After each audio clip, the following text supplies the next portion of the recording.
All right. Can everyone hear me? Wonderful. Well, thanks. My name is Mike Jones. I am a faculty in the economics department, or rather in the ISER at UAA. ISER is the Institute of Social and Economic Research. We provide nonpartisan, data-driven research to help the state make the best decisions possible for policymakers. So in that spirit, I am coming to you thinking about a system that faces a lot of challenges, trying to bring a systems approach to it. And air carriers are an essential part of that system, but you operate within the rules of the game, but you also operate within the infrastructure that's available. And so as the FAA was outlining this morning, and as we've heard through a couple different speakers that I've seen, there are a lot of infrastructure challenges in this state. So what we're going to try to do is do a deep dive into data around some of those infrastructure challenges, particularly surrounding AWAS outages. And we're going to think about how infrastructure in Alaska actually intimately intersects with critical supply chains for communities. Think about what it truly means for a community. This is a slide that matters a lot to people outside of Alaska. In this room, it's going to be quite obvious. It's a giant state, and it turns out the vast majority of our communities are actually off the road system. Air carriers, I was just talking with a couple of people about this, trying to field test this metaphor, but I feel like air carriers are almost like red blood cells, right? You are bringing the oxygen to the cells of this state. And as you're moving through the system, if you face clogs in these arteries or you can't get there, those cells ultimately don't receive that oxygen. It's a vital, vital part of the state supply chain. And I want to underscore that as much as possible. When we're thinking about food, I got my PhD at North Carolina State. I moved to Alaska in 2020, so I am not able to get up and say, I am a born and bred Alaskan. My grandfather used to fly bush planes out to get the moose from Southwest every year. I am operating in your world as an economist, and so I want to approach that with a bit of humility within the state that's as appropriate, but also within a really, really complicated aviation environment. I have learned more acronyms in the last year than I ever intended to. And it just turns out I have a bunch of military friends. It's very clear to me, military folks sculpted every single term in your space. But I'm going to eventually get there. And so I expect people to throw things at me when I get things wrong, inevitably. So in Alaska, we have an intersection that's really, really unique in the United States between wild and retail food systems. And we have pulses of wild food availability that must be stored. But we certainly, in Alaska, it's predominantly a protein as a wild food collection. I worked about 15 years before moving to Alaska in international agricultural development. Subsistence agriculture to me brings me back to when I lived in Rwanda for about a year, and you are growing what you are eating throughout the year. There is not big game hunting in Rwanda. It's got about the population density of New Jersey, none left. But it's a very, very different environment, wild food environment. But the same communities that have an extraordinary ability and dependence on wild food collection also have an extraordinary dependence on the aviation sector, frankly, to supplement that through retail food. And so we're thinking about home and community cultivation. The data on that in Alaska, it's not as great as I wish it was. I wish I was able to measure that a lot better. And we do have data on Alaskan farms and fisheries, for example, for retail consumption in the state. The USDA considers a farm to be $1,000 a year in revenue generation. We have about 1,000 farms by USDA standards in Alaska, producing a grand total of about $70 million. The last time we checked in total farm receipts. About 29 million of that is crop production. About 16 million of that 29 is floriculture.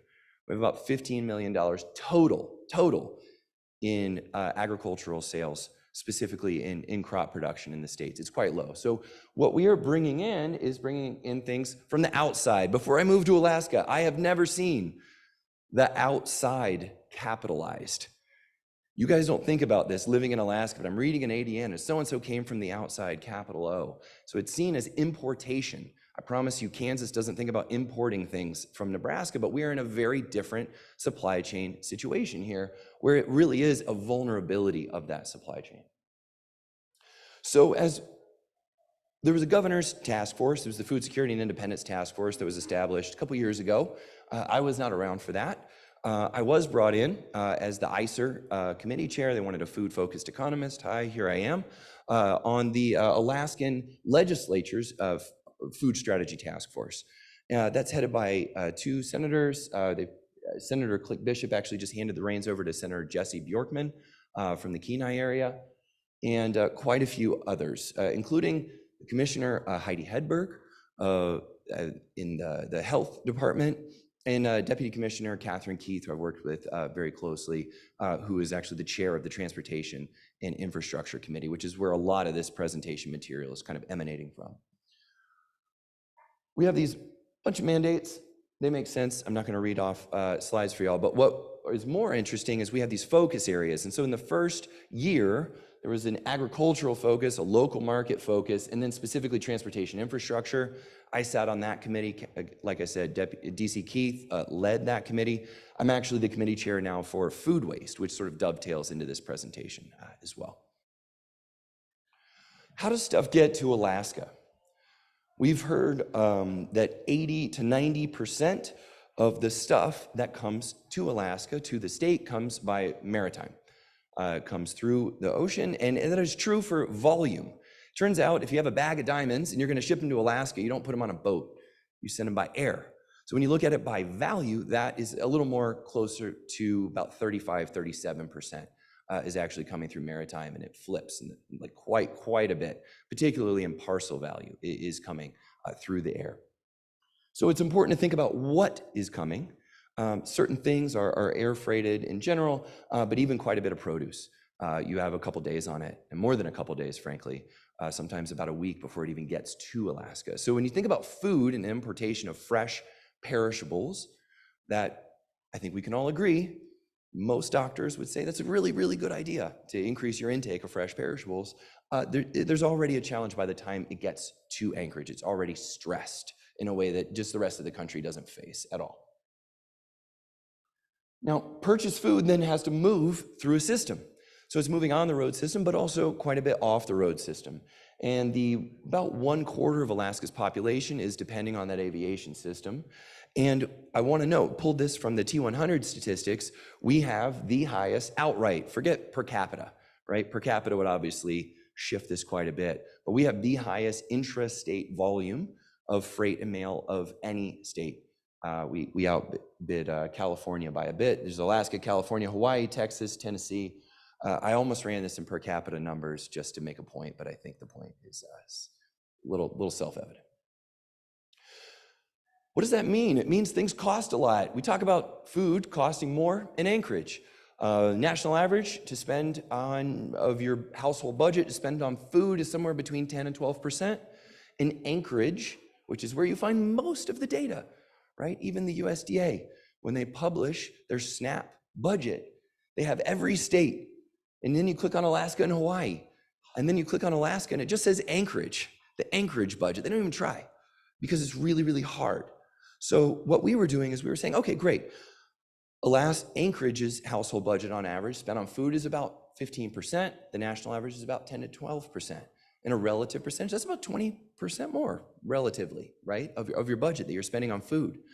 But let's think off-road. So what we did is we went through and we are in the process, we've done 12 months of this now, scraping retail prices at the UPC level that are comparable, reasonably comparable within product groups following best practices around all of the communities that we can find. And so we have road system communities, so Anchorage, Fairbanks, and Juneau being, where are we at? Okay, so Anchorage, Fairbanks, and Juneau down here. So this is a little data. So February 2023, so a half a gallon of milk was about $2.79. That went up in Nuiqsut to almost $7. It's quite a bit different, right? And you have demand differences. You have people that prefer certain things. You have demand and supply. I'm not going to start drawing a ton of graphs. I saved that for the last slide so people wouldn't glaze over. But in general, this is a supply dynamic. When you look at the blue, this is southeast. You see different pricing patterns around the state. You can basically follow the barge from the south to the north in marginal cost pricing as you move up to different communities. Now, you hit a little bit of a intermediate area, and then you see this remarkably flat line. That represents, frankly, block pricing in Southwest. So Southwest Alaska, particularly AC stores, a lot of block pricing around the region. So you have the same price, for example, in Bethel as you do in outlying communities for a lot of goods. And of course, it costs more to get it to those outlying communities, but that's just sort of the pricing structure. There's also a lot of block pricing or average cost pricing between Anchorage, Fairbanks, and Juneau. Almost all Walmart, Fred Meyer's, almost always within low single-digit percentages, if even a penny off from their price. So we do have different market structures in play here, but those price patterns move all the way through. So you go from infant formula powder, that's about $17, up to over 30 in some regions. Think about long grain rice, flour, about $4.80 a bag, moving up north of $20. And it's expensive and it's heavy, right? And so we're gonna be taking this and we're trying to extract the transport margin of this based on weight and also dimensional weight, whichever sort of bites, and trying to understand those differences by product. Now, we've also been looking at seasonal price dynamics by good, and so we just keep collecting it over and over again. So on the top left, we have Northwest, then North Slope, Southwest, Interior, and Southeast. So we can see, for example, up in the Northwest, this is the relative price difference vis-a-vis Anchorage. So 1 would mean it's the exact same price as Anchorage. 3, for example, where we see up there, means it's 3 times as much. So we have 2% milk, a half-gallon equivalent as well. So it was kind of up around 3 times the price of Anchorage, shrank down to about 2.5 times the price of Anchorage. Now, when we're thinking about milk moves through mostly air freight.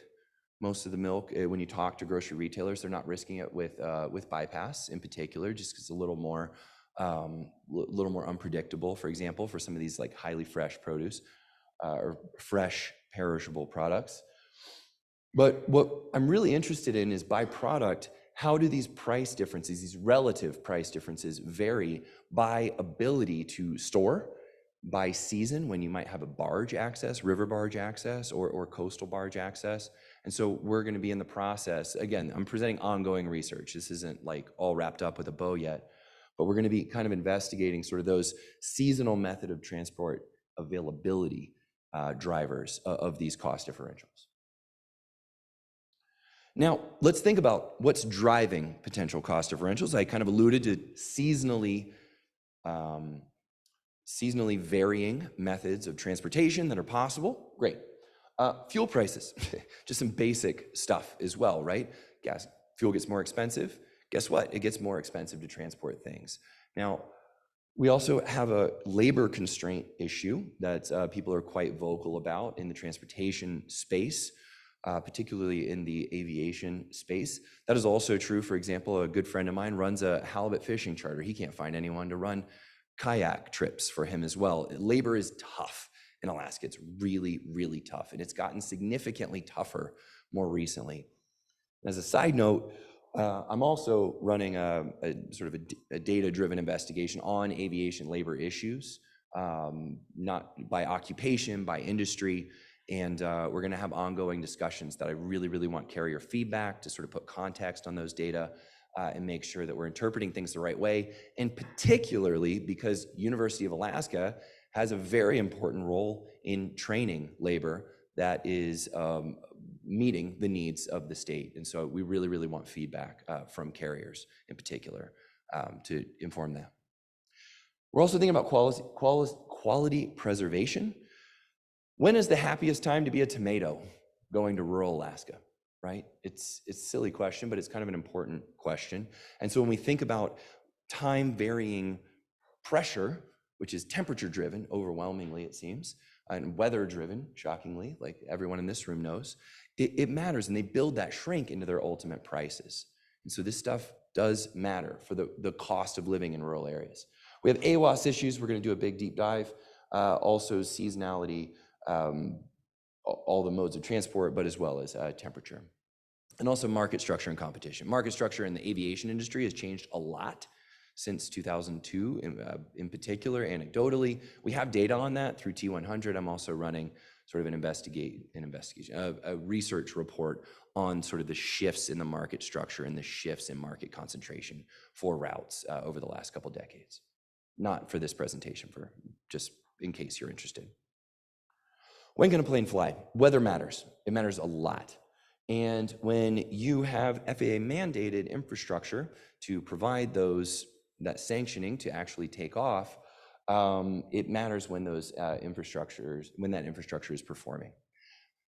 Really awesome. Want to commend DOT Statewide Aviation for putting up a really, really great dashboard, and Greg Dyer for his work, working with them and working with me and trying to sort of wrap our heads around this data.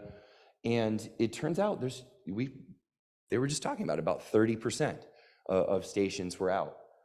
Well, what happens when stations are out? And this is directly pulled from a conversation with Walter, who was up here in a panel earlier, and he said the bottom question, so I was gonna credit him in the slide, but he's already asked the question outright. What are the actual costs of these infrastructure assets being out? We have a VFR flight, necessary turnarounds, you have cancellations, higher chance of crash and fatalities. I would love to get this data from carriers.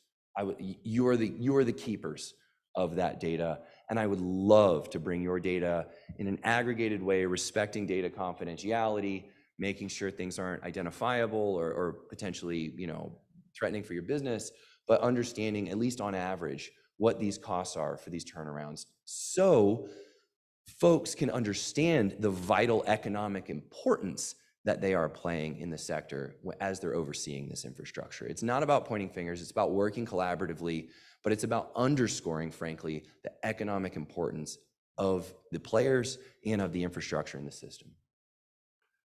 Let's talk about what happens here. This is my mental sketch. So AWAS outages are here. You have a lack of mandated authorization to fly. We have other stuff going on too. Sometimes runway lights are out. Representative Peltola was talking about what happened in, I think it was Deering?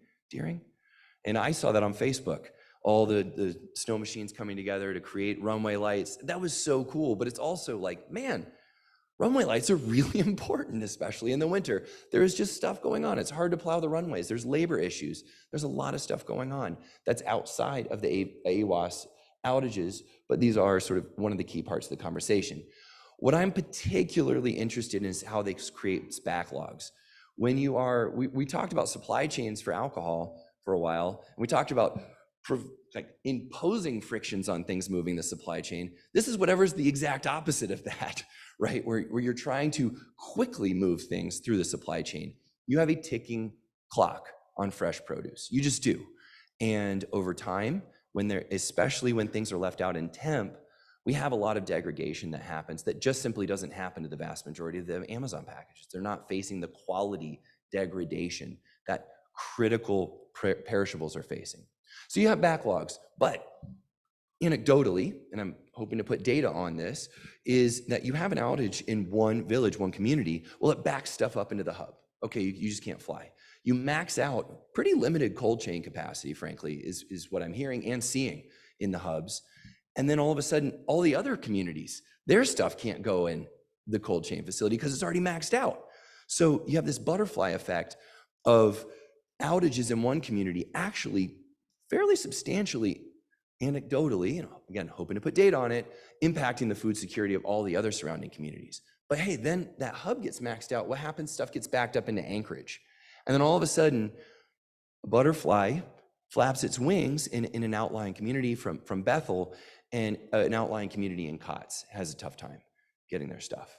And those interdependencies of the supply chain are something that we're going to be mapping. I had a friend who's a physics professor. He's like, oh, this is like a cell biology experiment, how things are all moving around. I'm like, oh, thank God I have people that think in that interdisciplinary space, because there really are modeling approaches that measure systems like this, and different academics bring different perspectives, just like I'm hoping to bring, in a room like this. But the outcome's spoilage, frankly. And what is the result of spoilage? Well, frankly, it affects food availability. It also affects grocery retailers' willingness to even try to ship stuff. You want to know why there's no food waste for lettuce in Hooper Bay in February? It can't go bad if you don't ship it. I was telling everyone, we're on the food waste committee. I said the best way to reduce food waste in food supply chains and aviation in Alaska, don't ship it.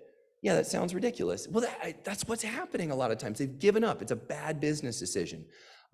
We had a grocery retailer in Tanana testify on the record a couple weeks ago in our Food Waste Committee that for the first time in 38 years, she is not importing fresh produce at all because she was facing 80 to 85% losses. Even potatoes would show up and they would be black.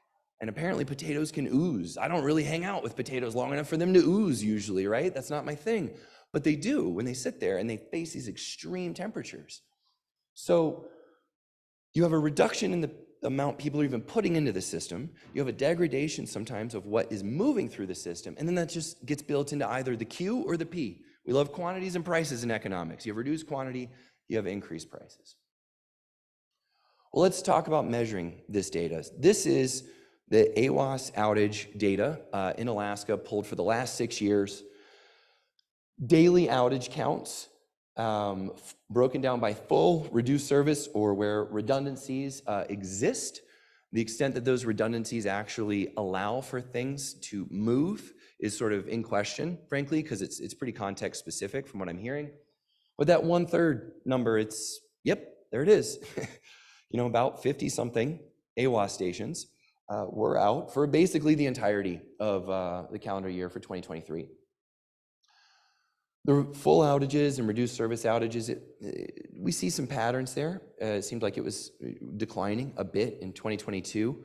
I think what happened in July 2022, that's quite a spike right there. That was standing out. I was looking for Hurricane Merbach for a minute because September was then, but I don't think that's September in the data. So there's, something going on there for sure.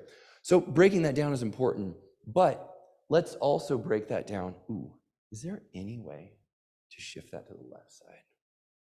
Thank you, sir. So we can also break that down in sort of a Gantt chart format, which I'll credit Greg for thinking conceptually about. I thought it was a great idea, is breaking this down by village, by service outage type over time. And then we arrange them from the worst, we'll call it the worst performing AWASs to the best performing AWASs. So a full outage is red, reduced service is orange, redundancies exist is their classification is yellow, and no outage is blue. And it's arranged from full and reduced service. We sort of let the redundancies exist, kind of float in this space. We have this broken down by DOT region. A median outage for a full outage is about 3.3 days, 4.4 days for a reduced service outage. That sounds kind of quick to me, frankly. So at least 50% of those, I don't know if it's quick. If you guys don't think it's quick, that's your opinion. But again, I'm entering your space. But what we're thinking about is, okay, what about the top 10%? So at least 10% of the full outage occurrences, it was out for at least 25 days. And the maximum amount, for example, 154 up to 805 days with a full outage. When you think about reduced service outages, median of 4.4, but 10% of them were over 54 days, up to about 1,500 days in a mnemonic. And we had at least 5 that were over 500 days. And so again, it's not about pointing fingers, it's just about being sober about performance, hardness of these assets, but also the ability and responsiveness to be able to bring things back online, and then taking a little further and understanding how it affects the supply chain. So we've got northern region, the DOT SWA regions, central region. So has anyone had an issue in, I'm gonna pronounce this wrong. Someone pronounce the top one so I don't have to say it out loud and embarrass myself. Sorry, say that again? Macoria? Wow, that wouldn't have been the first or 15th guess. Is anyone flying out there? Has anyone faced direct challenges flying out to those communities? That's okay. It could be just, that's fine. What about Hooper Bay? I've heard that a few times. Yeah, so Tuxuk Bay, Napachuk, yeah, tough places to fly into in 2023, it seems, quite a bit.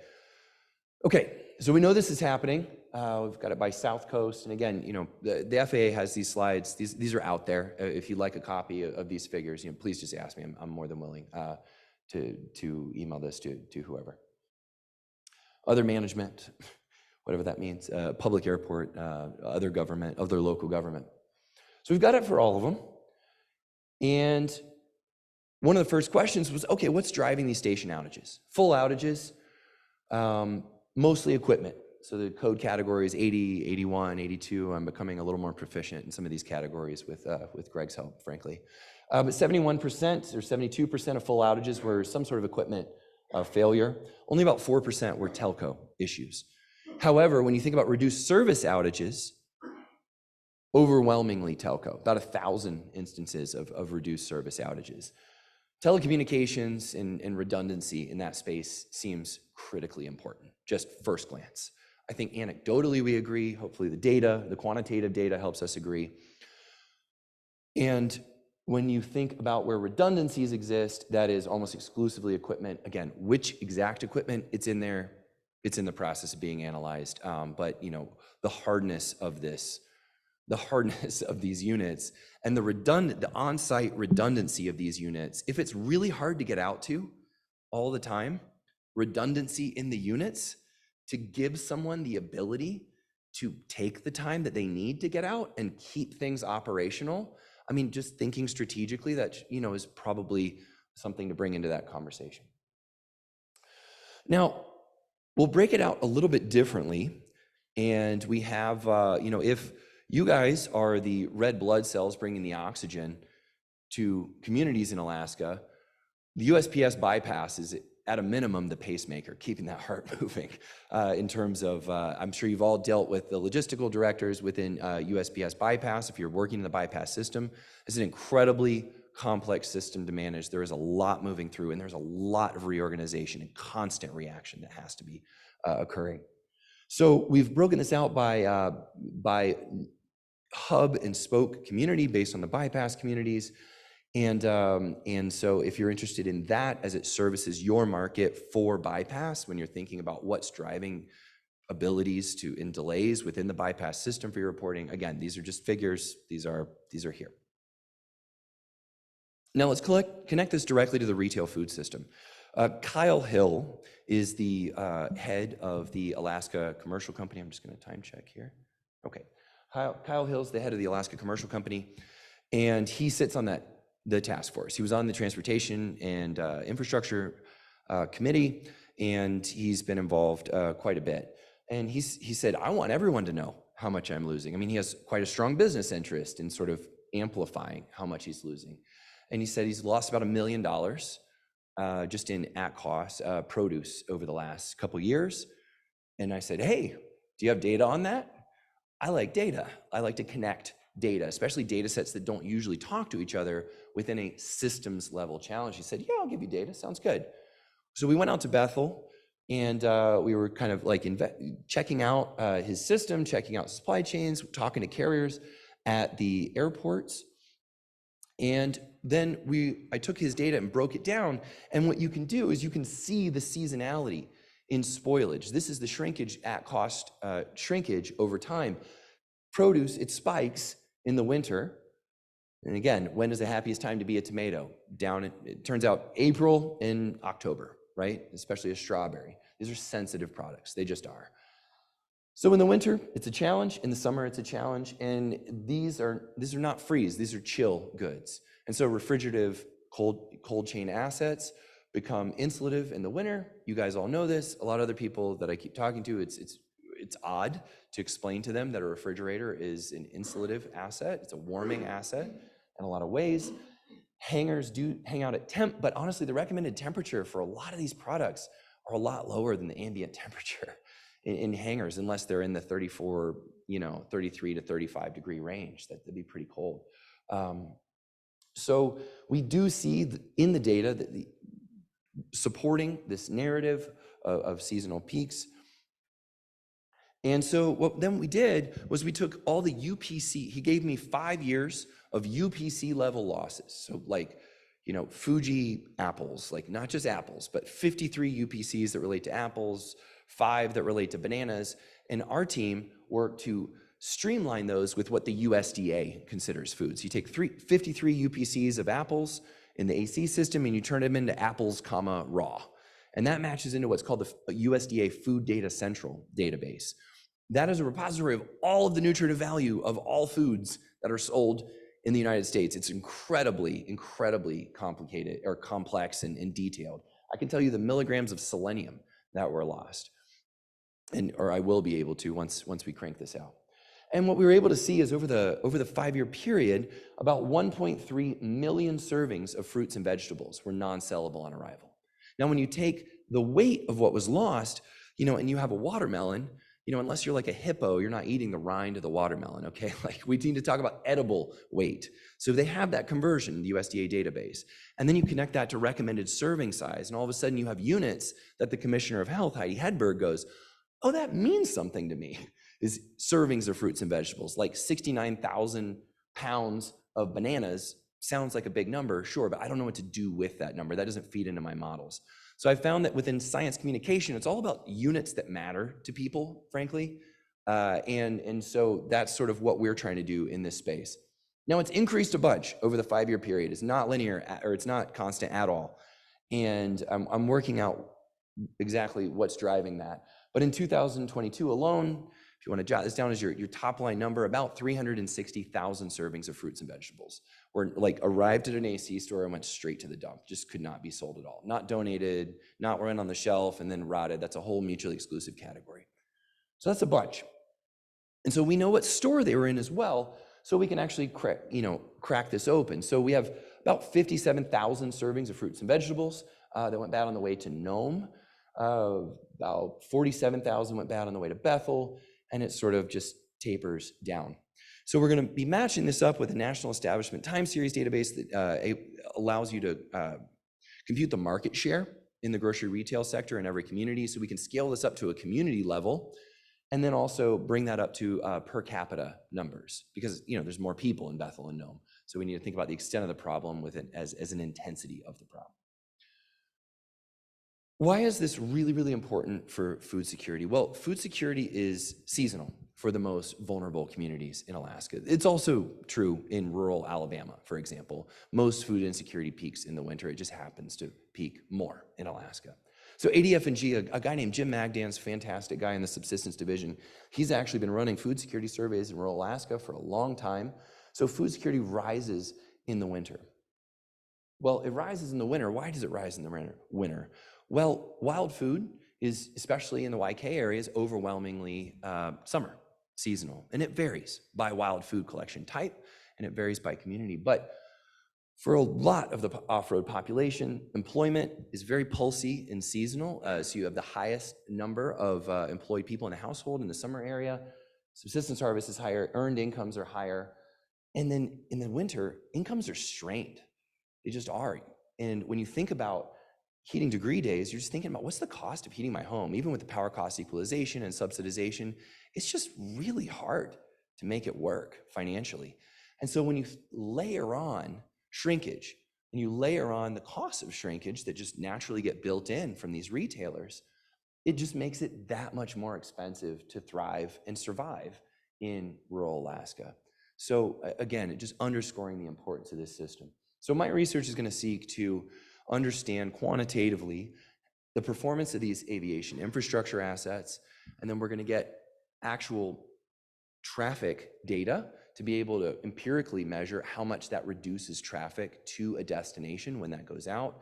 And we're hopefully going to be able to layer that on to cargo flows, actual, like the stuff that was on the plane, potentially with ordering data that's under negotiation for some of these grocery retailers, and then match that, overlaying onto that, working with the Arctic Alaskan Climate Research Center at UAF, and he's going to be pulling pretty granular data that you overlay weather onto all of this, because the AWAS system is especially important under certain weather conditions, right?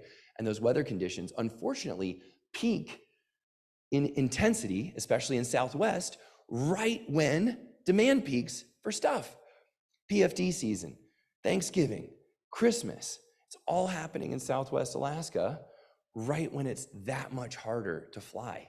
And so when stuff goes out, it's just more consequential at certain times of the year because of demand stuff and because of weather-related stuff. So this is not some static story. Nothing in Alaska is static. I learned that the first year I was here. This place changes like a whiplash, but especially in supply chains, this is really, really key.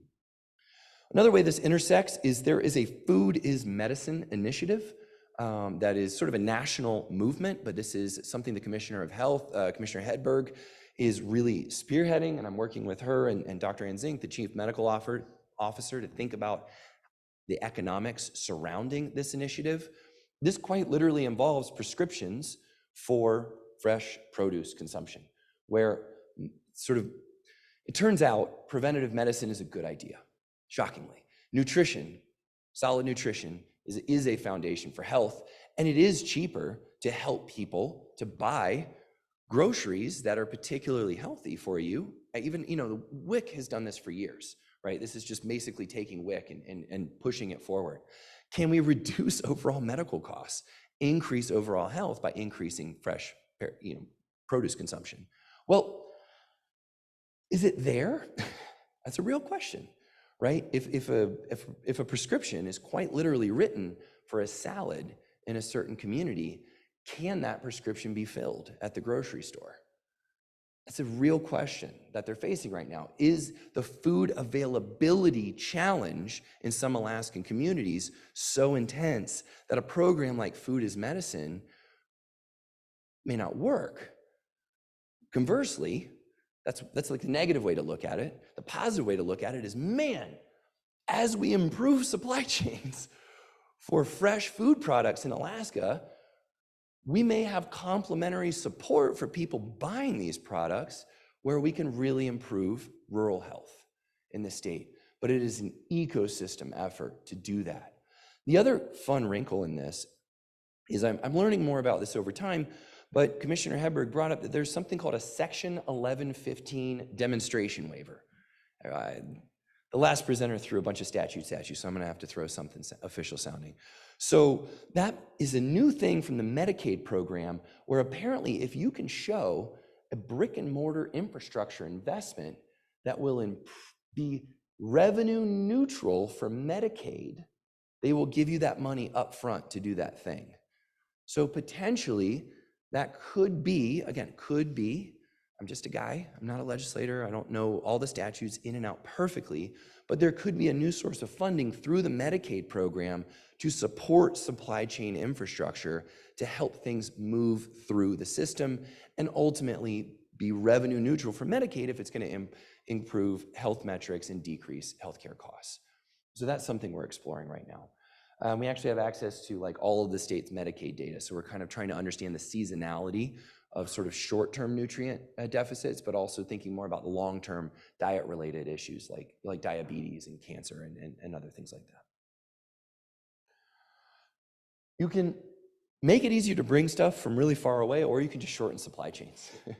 Keep in mind, we are talking as well within the food security or food strategy task force about shortening supply chains, investing in local food production. Am I getting close to time?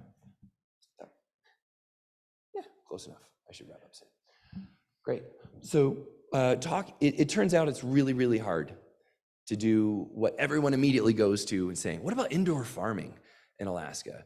It's very energy intensive. It gets brought up all the time. I've talked to some folks that have really tried to make that happen in even places like Nome and said it was very hard to make the numbers work. And so understanding the constraints in urban agriculture and how that is different in Anchorage versus outlying communities, that's a really important part of this story as well, because that could frankly just take some pressure off the retail sector, take some pressure off retail supply chains to make it easier to transport the volume that is moving through at quality.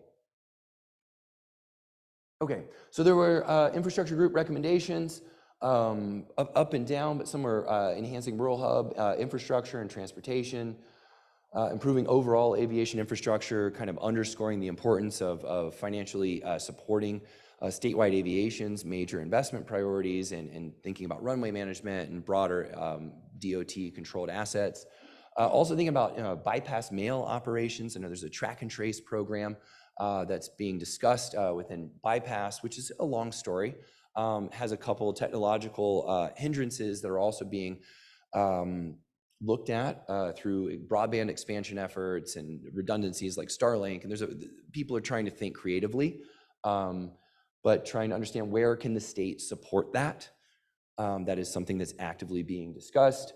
There's also there's been a lot of success with coordination councils. You have an Alaska Aviation Coordination Council, which I think is fantastic. I've had the chance to talk with them. They would like to institute a supply chain coordination council, particularly thinking about food. So shippers, grocery retailers, communities, health corporations can talk with carriers, but also bring the FAA in the room, for example, and perhaps bring some other federal agencies that are sort of key players in the room.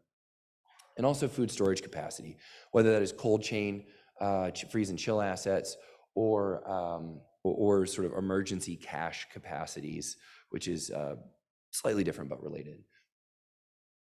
Okay, I had 2 slides here I had to throw out, just thinking about the future and potential augmentations to supply chains. We actually had an autonomous Cessna 208 flying around Alaska last June. Anyone hear about that? Yeah, what'd you think? Yeah. So it had one of those cameras in there when you watch the Google car drive around. So someone's sitting in the cockpit, but their hands are kind of politely in their lap. Went to quite a few off-road communities. There's a lot of autonomous aviation technology being tested in Alaska. The FAA Beyond program really likes Alaska. There are certain directions you can fly where you will not go over roads. You have to get an FAA exemption to fly over roads. And so when you think about the importance of something like a Cessna 208 that really was flying around within the Cessna sort of caravan suite, which is aircraft types 415, 416, 417, and the T100 data, these are really important in actually increasing in total market share for Alaska cargo shipments. This is all aviation, including Part 121 base routes.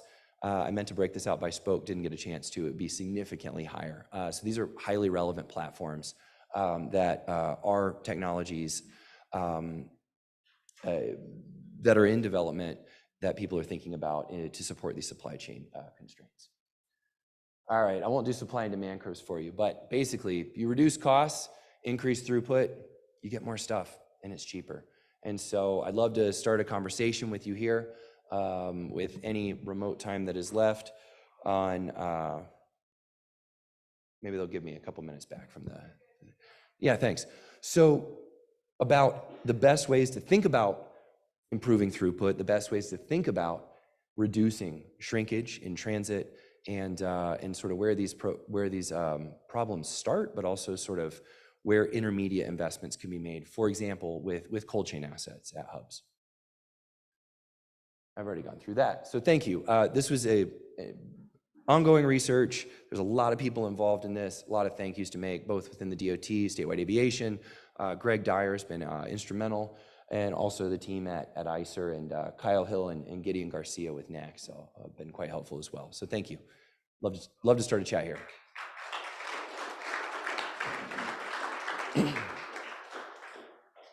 Yes, sir.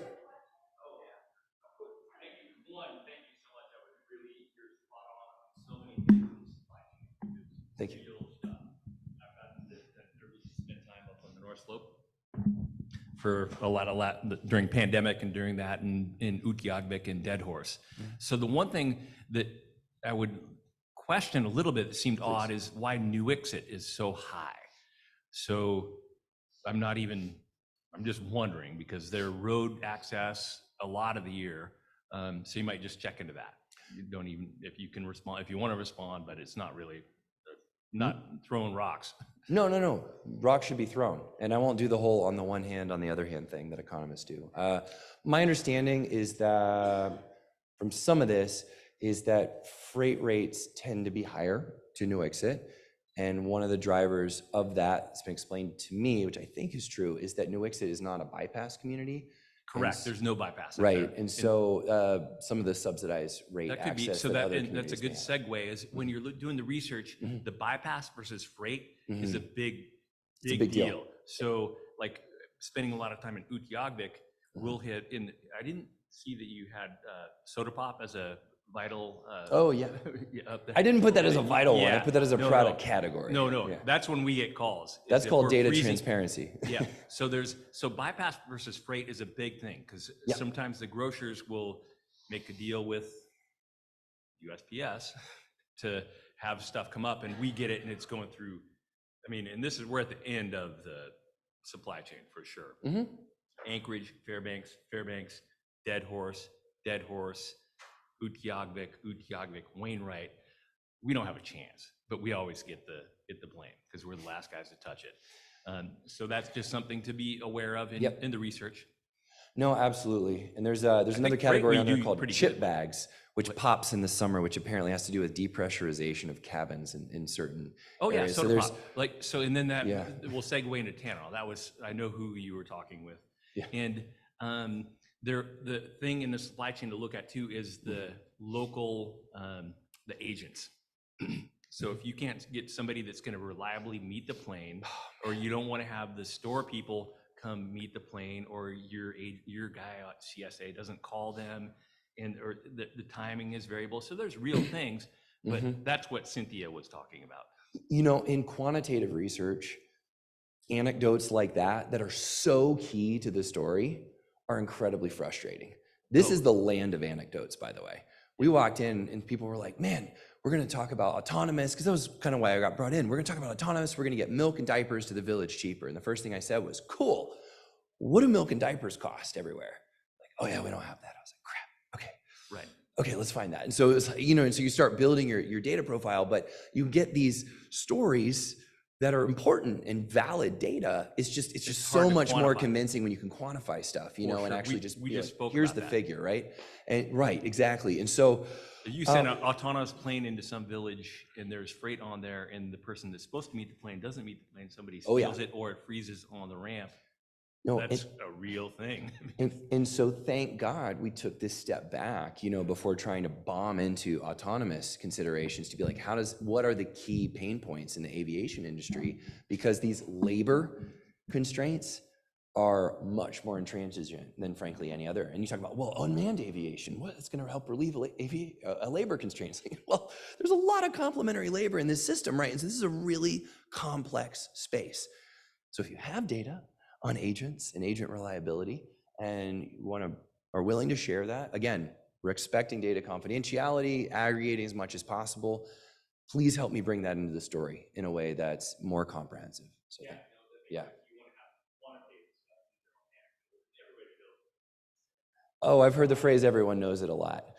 And then you talk to someone in DC. No, and then you talk to someone in DC, and they're like, "Well, I don't know what you're talking about." So seriously, and you get to the first map that we're showing. It's, wow, Alaska's big, and you're like, "Oh man, we're starting there." Okay, so again, it's like what you know and what everyone else knows. Again, I would love to tell that story, but I'm telling that story mostly to audiences that are not remotely familiar to that story. Right, so I need to be getting it right, and I need to be as comprehensive as possible. So again, throw the stones, please. Critical commentary is better than thumbs up, I promise you. So no, thank you very much. Yeah. Any other questions?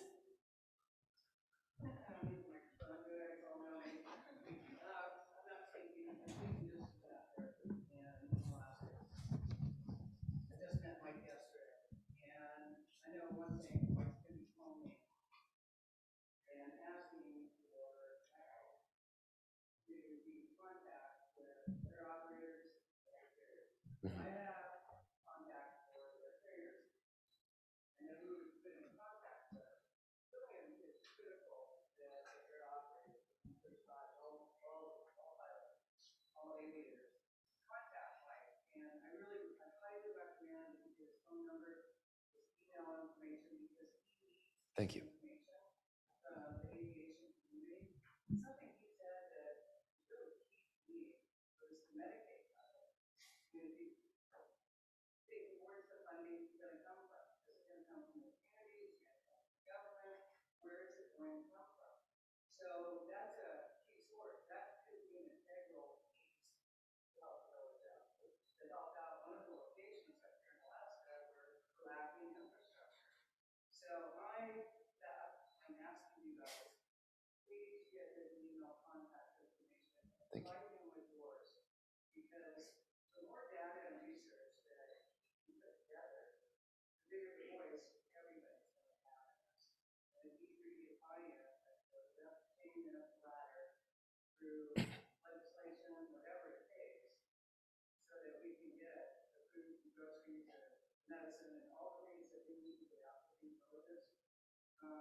Thank you, Beth.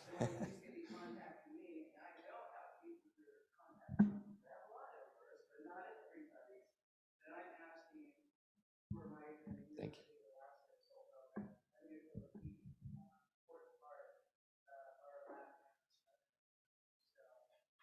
Well, that was the nicest thing you ever did. So thank you very much. I'll be around the rest of the day. I look forward to talking with all of you. Thank you so much. Please, a round of applause for Mike.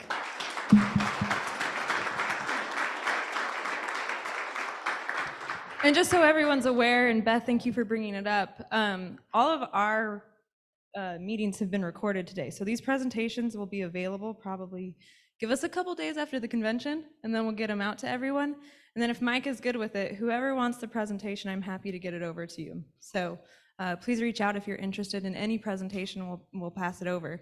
But to keep things going and keep us a little bit on schedule, I now have the privilege of introducing Joanne Ford and Jamal Wilson, who will be speaking next.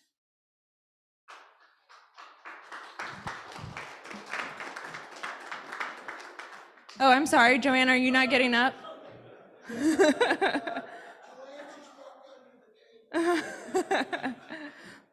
Joanne's been a longtime advocate for AACA, so she deserves a shout out anyway.